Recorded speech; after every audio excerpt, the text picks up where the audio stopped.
Well, thank you. It's always, first of all, I was remiss in not welcoming our new members. I'm looking at three new members.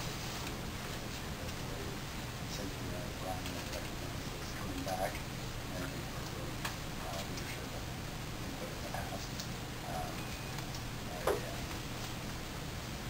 Shall we take questions?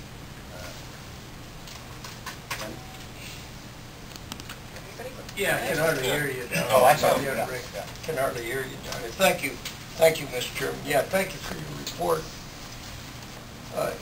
You referred to necessity of service cuts. I'm opposed to any service cuts at all because we do lose the public's confidence. There's other areas we can cut in.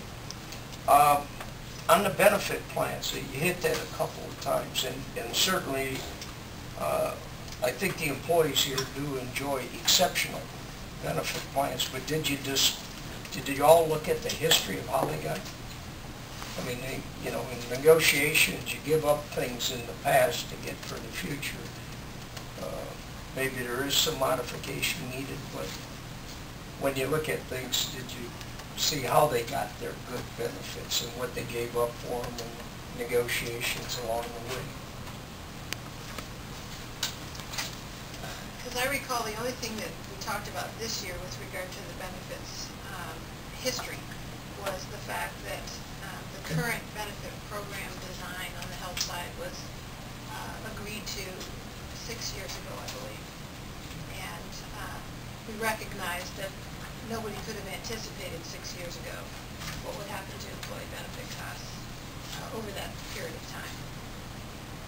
That's as far as we got in history. Oh, as far back. Yeah, it goes way back in Right. history, yeah. But could I have one more, Mr. Chairman? Sure. Yeah, because I looked at the exorbitant cost to run the West operation. It's over 100, or probably 2,000% more costly, or more to run. Had you all looked at, maybe we should temporarily discontinue that service? Is there any thoughts, any discussions on that? Because that'd be my proposal to the board later, that we look at discontinuing West until such time, temporarily do it, and put buses on, because they're much more efficient running, so that there'd be a cost savings too. We did briefly look at some of those factors. It seems that the concept of eliminating that service, so to speak, still had significant costs involved, paying rail charges and some other things that are inherent whether the trains are running or not. So it seemed to us that that West does need a significant review in some format or another. But I don't think we're in any position to recommend specifically what to do about it. Thank you. I mean, to add to Brian's comment, it was definitely a question of the CAC, and especially looking at a huge expense. And a question is, the what if? What if you, as you said, discontinued and reverted back to something other than the train? And I think echoing Brian's comment, looking at lease of track and other things that TriMet is tied to in this, basically I don't think came to any real recommendation of cutting West as a service, but really looking at trying to get costs in line, look at that. And a comment that I'll make in my presentation is looking at it knowing that it's probably years in advance that it's here now, but the what is of moving west into a longer, say to Salem to what, and further down, looking into the future. Thank you. Thank you, Mr. I'd like to add another comment as to our consideration of Wes, one of the questions we had early on was how did Wes evolve? How did we get to Wes? Anyway, and we then learned of the political aspects of these sorts of things and the fact that Wes was developed for various reasons, irrespective of the existing plans that TriMet might have had for the expansion of service. And it may be premature to have it, but we have it now. I think we're going to go through these areas one by one. I know this has been an introductory comments, but are there more questions? Yeah, kind of following up on the budget question. I understand that there are ongoing negotiations, and maybe this is not the right forum to engage in that conversation. But just wondering, where are we with that, with the negotiations, and how, is there any status update? Which negotiations? Oh, the labor negotiations. Exactly, specifically as it relates to benefits. That is a part of negotiation.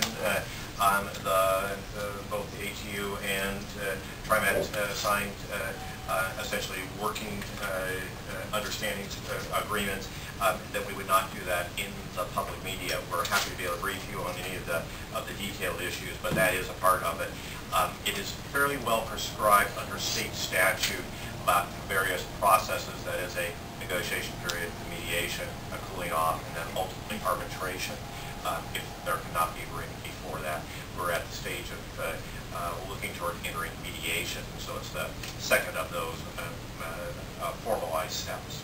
But it's a long process then. Yeah, it's getting shorter now because the time frames are kind of shortened under the statute. But yes, it is moving forward. One more question. Thank you for your very detailed report. I was just wondering, did you guys also consider the possibility of TriMet potentially slowing down expansion, specifically as it relates to the operating expense tail of construction? Did you guys look at that? Because that's one aspect that I thought was kind of missing as I was reading through this. There was a very detailed description of all the different projects, but I didn't see the incremental operating expense associated with those projects. I think Paul was going to. Yeah, I think maybe we'll get that. Oh, in yeah, the reports, okay. yeah. All right. Yes, I jumped in the gun.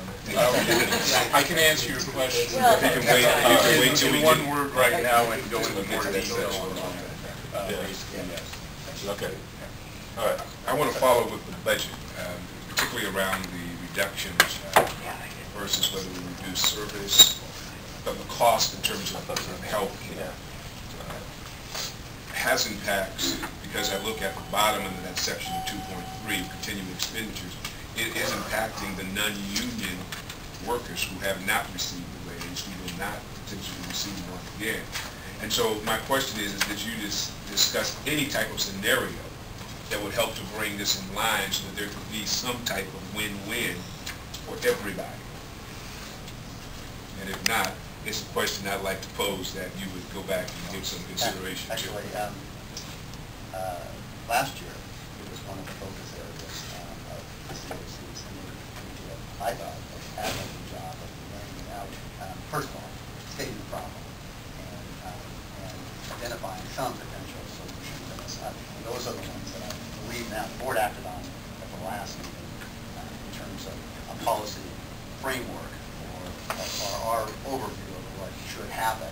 And I know from my experience, and it was on the finance committee, that management was pursuing those ideas that they had last year about those increases. So I think they have done a great deal of work in that area.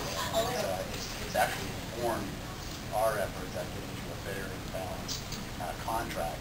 And I think we're working toward that. We just have a process that's, like Fred said, state mandated. We kind of have to go through. So hopefully we'll get to a contract that's fair not only to union employees, but non-unionized employees, that represents a good package for all. That was suffice. I would just request a copy of the last year's report. And forgive me for being the new kid on the block. I just don't know, but it's a concern. No, it is. You're right. You correctly identified one of our major concerns. So why don't we go on to the individual reports. I don't know who's next, I guess the TriMet financial forecast and budget report.